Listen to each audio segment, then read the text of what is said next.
겨울철엔 감기, 독감 등 각종 호흡기 질환 발생률이 높아지죠. 감기약을 먹으면 요도가 좁아질 가능성이 있습니다.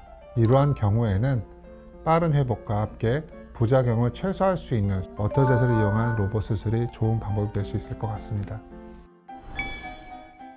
안녕하세요. 사연을 읽고 공감과 위로를 전해드리는 시간, 오늘의 공감 닥터 이론 비뇨의학과 비뇨의학과 전문의 이창민입니다. 오늘은 겨울철이 되니 배뇨 증상이 유독 심해져 일상생활이 어렵다는 전립선 비대증 환자의 사연을 소개해 드리고자 합니다. 사연을 읽어보며 궁금증에 대하여 자세히 말씀드리도록 하겠습니다. 안녕하세요. 저는 50대 중반 남성입니다. 전립선 비대증 진단을 받고 약물 치료를 시작하였습니다. 초기에는 괜찮아지는 것 같더니 겨울이 시작되자 유독 소변이 자주 마려워 화장실에 들락날락하는 경우가 많아졌습니다. 소변을 본 후에도 시원한 느낌이 들지 않고요. 약물 치료에도 불구하고 배뇨 증상이 계속 심해진다면 수술적 치료를 고려해 봐도 될까요? 아직은 50대이고 성생활도 원활히 하는 편이라 수술에 대한 부담이 큽니다. 겨울철 배뇨 증상이 악화되는 원인과 전립선 비대증 치료, 수술을 받아야 할지에 대한 고민으로 사연을 보냅니다.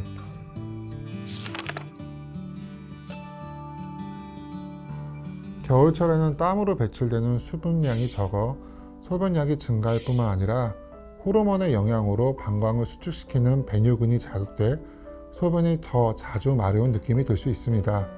또한 전립선이 커져 있는 상태에서 기온이 떨어지게 되면 전립선 주변의 근육이 수축되고 이로 인해 요도가 더욱 좁아지면서 소변 줄기가 가늘어지고 자주 소변을 보는 빈뇨 등의 배뇨 증상이 심해질 수 있습니다. 전립선 비대증의 환자의 경우 방광의 예민도가 떨어져 있습니다.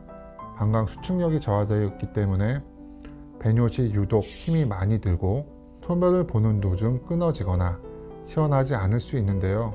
배뇨 후에도 방광 내부의 소변이 400cc 이상 차 있는 경우 급성 요폐로 진단하는데, 이는 요도 근육이 심하게 수축돼 소변이 전혀 나오지 않는 것을 말합니다. 특히 연말 연초 모임이 잦은 겨울철에 많이 발생하는데요. 갑자기 술을 많이 마시게 되면 소변량이 늘어도 이를 제대로 인식하지 못하다가 소변이 계속 차면서 밖으로 배출되지 않는 급성 요폐에 이를 수 있어 전립선 비대증 환자라면 다음을 주의해야 합니다. 또한 급성 요폐는 한번 생기면 방광 기능이 정상적으로 회복되지 못할 수 있고 만성 질환으로 악화될 수 있으므로 평소 배뇨 불편감을 느낀다면 가까운 비뇨의학과에 전립선 비대증이 있는지 검사해 보는 것이 좋겠습니다.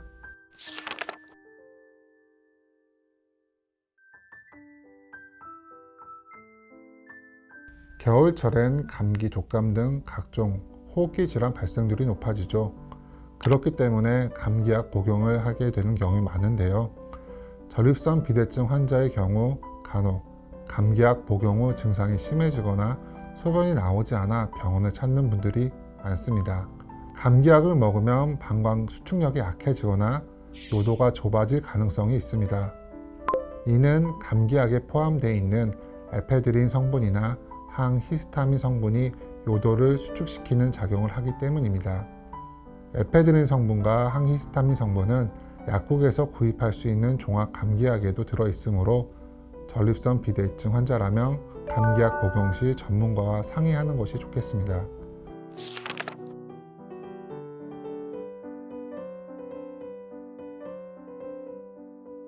전립선 비대증은 40대 이후부터 서서히 시작돼 60대에는 60%, 70대에는 70%와 같이 연령에 비해 발생이 높아지는 질환입니다.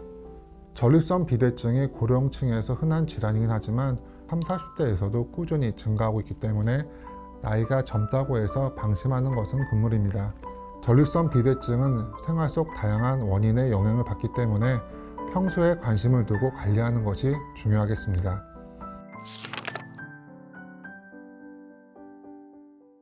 전립선 비대증의 대표적인 증상을 살펴보면 일상생활에 지장을 주는 경우가 많습니다. 배뇨 시 유독 힘이 많이 들고 소변 줄기가 약해지고 소변이 자주 마렵고 참기 어렵고 소변을 보는 도중 소변이 끊기는 증상이 있다면 삶의 질이 떨어지기 때문에 치료가 필요합니다. 또한 전립선 비대증을 방치하면 급성 요폐뿐 아니라 소변이 나오지 못하고 고이면서 방광과 요도에 세균이 감염될 위험이 있습니다. 소변에 든 노폐물이 쌓여 결석을 형성해 요로결석이 생길 위험도 있고 소변 속 요독이 콩팥에 쌓이면서 콩팥 기능이 떨어지는 경우도 있습니다.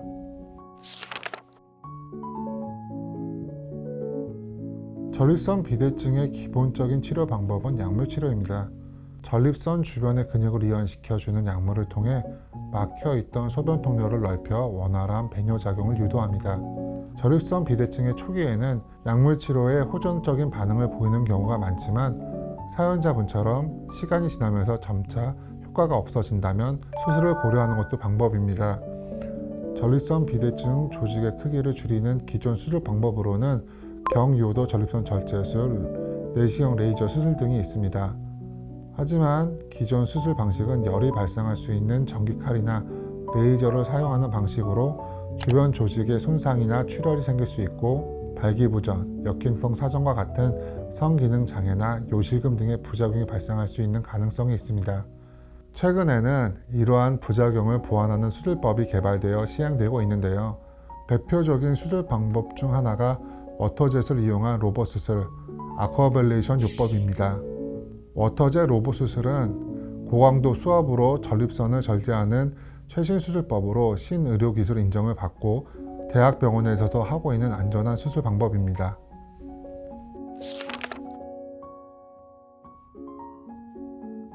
워터젯 로봇 수술은 방광 내시경과 초음파를 결합해 환자별 전립선 모양에 맞춰 정밀하게 절제 범위를 계획하며 무열 방식의 고속 수압으로 전립선 조직을 제거하는 것이 특징인데요.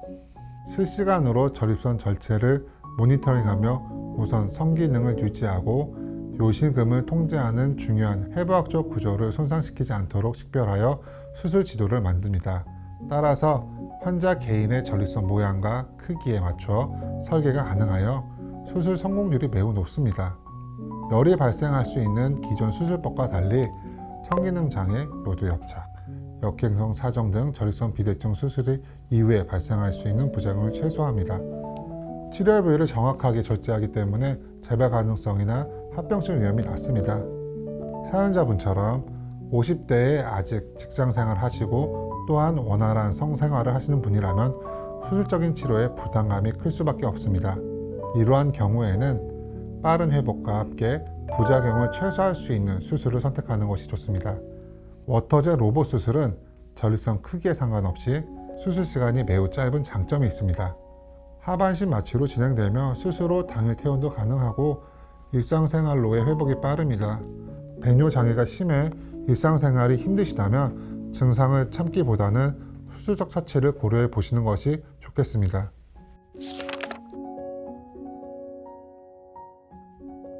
소변을 너무 오래 참는 습관은 좋지 않으며 과음과 과로, 지나친 카페인 섭취는 삼가해야 합니다.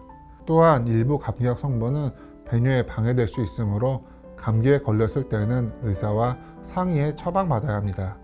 체온을 따뜻하게 유지하고 카페인 음료 및 알코올 섭취를 피하는 것도 도움이 많이 되고요. 방광을 자극하는 자극적인 음식을 피하는 것도 하나의 방법이 될 수 있습니다. 배뇨 장애로 인해 물을 안 드시는 분들도 있는데요. 적절한 수분 섭취와 균형 잡힌 식사, 꾸준한 운동을 한다면 겨울철 전립선 비대증 증상 악화를 막을 수 있으므로 전문적인 치료와 함께 평소 생활습관 관리를 함께 하시는 것이 바람직합니다. 사연자분처럼 50대에 아직 직장생활을 하시고 원활한 성관계를 원하시는 경우에는 합병증 예방 및 빠른 일상 회복이 수술을 결정하는 데 중요한 요인으로 생각됩니다. 이 경우에는 워터젯을 이용한 로봇 수술이 좋은 방법이 될 수 있을 것 같습니다. 사연을 읽고 공감과 위로를 전해드리는 시간, 오늘은 겨울철 배뇨 증상이 악화되는 원인과 전립선 비대증 치료 및 관리법에 대해서 알아봤습니다. 지금까지 오늘의 공감 닥터 이론 비뇨의학과 이창민이었습니다. 감사합니다.